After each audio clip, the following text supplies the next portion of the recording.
friends, welcome back to the channel. Hope you guys are all doing really well. So today I'm going to do another unhaul. So I've been really on a kick lately with doing these unhauls. I did one just last month or 2 months ago, I believe. So I've got another one because, you know, if I'm just not reaching for a book, maybe it's time to let it go. Some of them weren't what I thought that they were going to be, and some of them I've already read and I just need room on my shelves to get more vintage copies. So let's go through these. I've got my tea today in my Hocus Pocus mug. Anybody else been like really struggling with allergies? So I actually went to see a specialist last year and he told me that I don't have any environmental allergies, but I think it's just an accumulation of everything that kind of really starts bothering me, and like I've got a bit of a like scratchy throat and my ears kind of sore. So I've got my tea, and I think this is going to be the only video I'm going to record today because I just finished recording a podcast. So I was invited on a podcast and that was a lot of fun. So a couple of other creators were on there as well. So once I get all of the information for the podcast, it was a really great time. I will put it on my Instagram and I'll put it in the community notes here as well. So keep an eye out for that. But jumping right into the unhaul. So a couple of these books I'm getting rid of for the sole purpose of the fact that the text is very small. So my eyes are getting worse and worse with age, and these books were ones that I got off of Book Outlet, so I couldn't look at the text myself when I bought it, and then when I got it home I was like, oh my god, this text is so tiny. So the first one is actually another Tananarive Due book. So I also had The Good House by her, and the text in that one was really small as well, and I ended up getting it on Audible. And this one is Freedom in the Family, a mother-daughter memoir of the fight for civil rights. So this is by Tananarive Due and Patricia Stevens Due. So they're actually talking about the struggle for Black women and Black people in the United States, like through their family history. So this is a nonfiction book. So like I said, the only reason why I'm getting rid of this one is because the text is super tiny. So I'm wondering if with her books, just with the layout and the publisher that she uses, I don't know if this is something that's going to be a problem with all of her books. So I think what I'm going to do in the future when I want to pick up one of her books is just automatically just download it onto my Kindle, because it's really easy to blow up the text on there. So that's the only reason why I'm getting rid of this one. And these types of books, man, they're such hard reads. Anything to do with like slavery and stuff like that, I find it super hard, but really important book to read. So I definitely am going to be re-downloading this one, repurchasing it and downloading it on my Kindle, and I'll just give this one away to someone who has better eyes than I do. The next one is book 1 in the Dream of Eagle series. So I've talked about this series a couple of times on the channel. So this is kind of like a historical fiction / fantasy series that it takes place in Roman Britain, and this is sort of a prequel to the Arthurian legends, and it's very epic in its battle scenes and stuff like that. It's very slow moving. It's very much like a Game of Thrones type kind of setup and plot style and everything. I read this series, or part of this series, back when I was in university and loved it, so I repurchased it. But this particular one, and this one is an oddball from the rest of the collection that I have, but again, the text is very tiny. So I already have this one re-downloaded on my Kindle, and again, just gonna give this one away. And the last book that I have in that category is this one. It's called The Dark Descent. So this is an anthology, very big anthology, and not only is the text, it's kind of off a little bit for me, but it also arrived water damaged, and I hate that. And the whole first part of the book is all ripply. So this is the first time that I had that experience with Book Outlet. This is another one I got off of Book Outlet.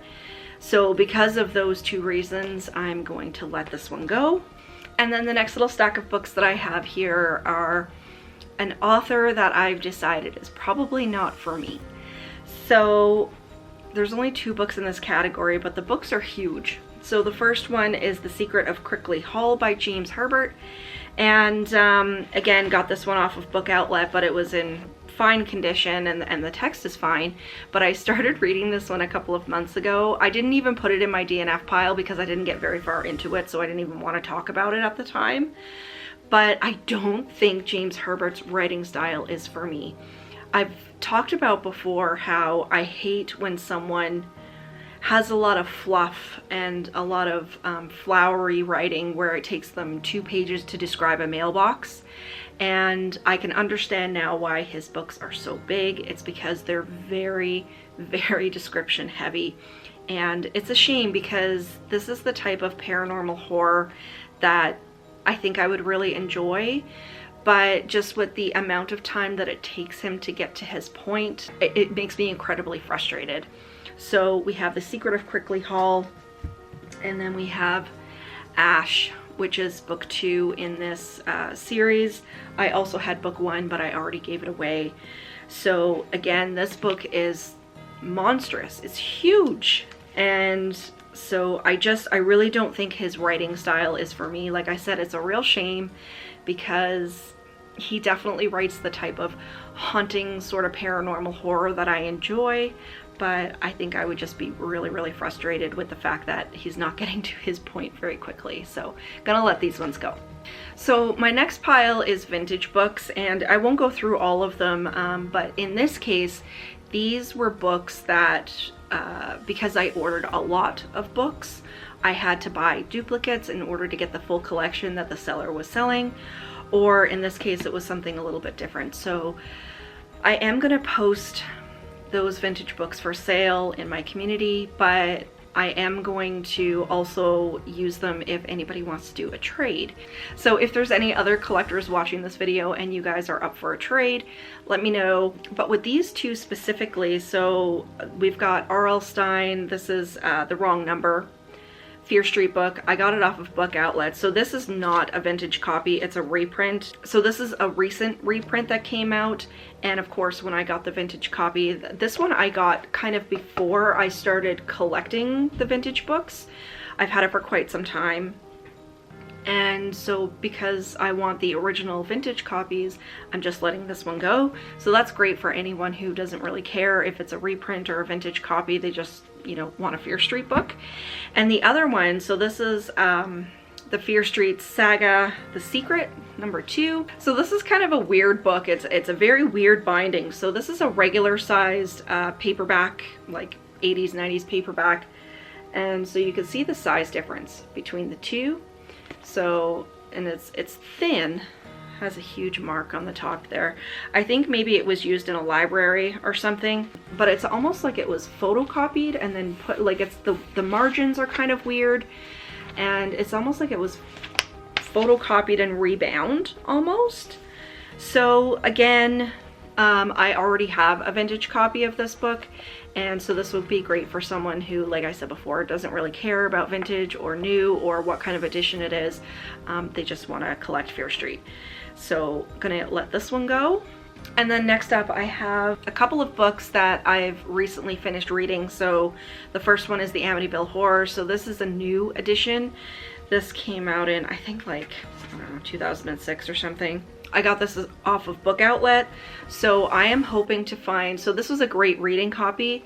I'm hoping to find vintage Amityville. So one of my pie in the sky books is to find a first edition, first printing of the Amityville Horror, because it is one of my loves. I love the story of Amityville. I love the story of the haunting. I love the debate that goes on, the investigations, the murders, everything. I love everything about it. So I'm gonna be getting rid of this one, like I said, because it was just a new copy, like a reading copy, and I'm gonna be looking for the vintage one.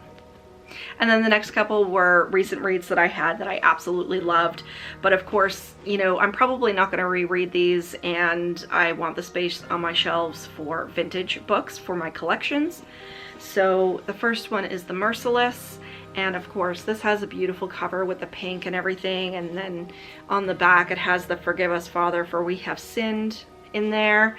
So I loved this book. If you saw, did I do a review on this? No, I think I just talked about it in a wrap-up, but this was a 5-star read for me. This was a crazy book.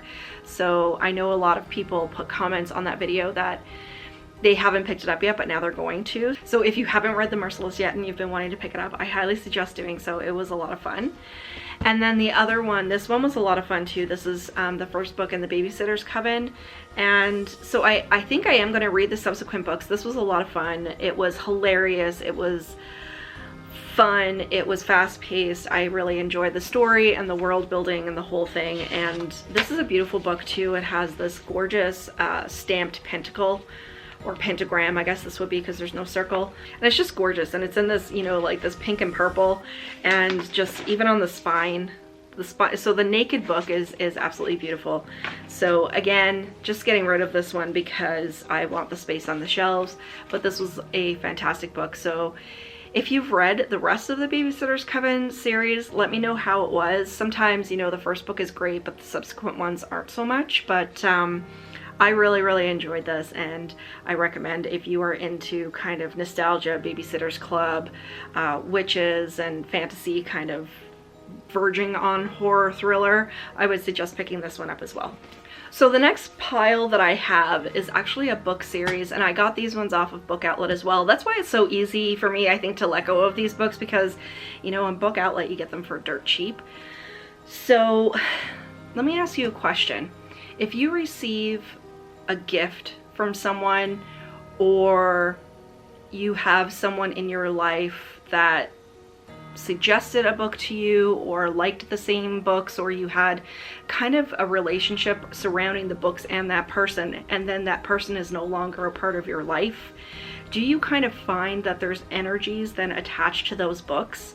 Like, for example, when I left my first marriage, a lot of the books that were given to me as gifts from my ex-husband had a lot of negative energy attached to them because of the relationship, and I had to get rid of them. I couldn't have them as part of my collection because of with me being an empath, the negative energies that were connected to it.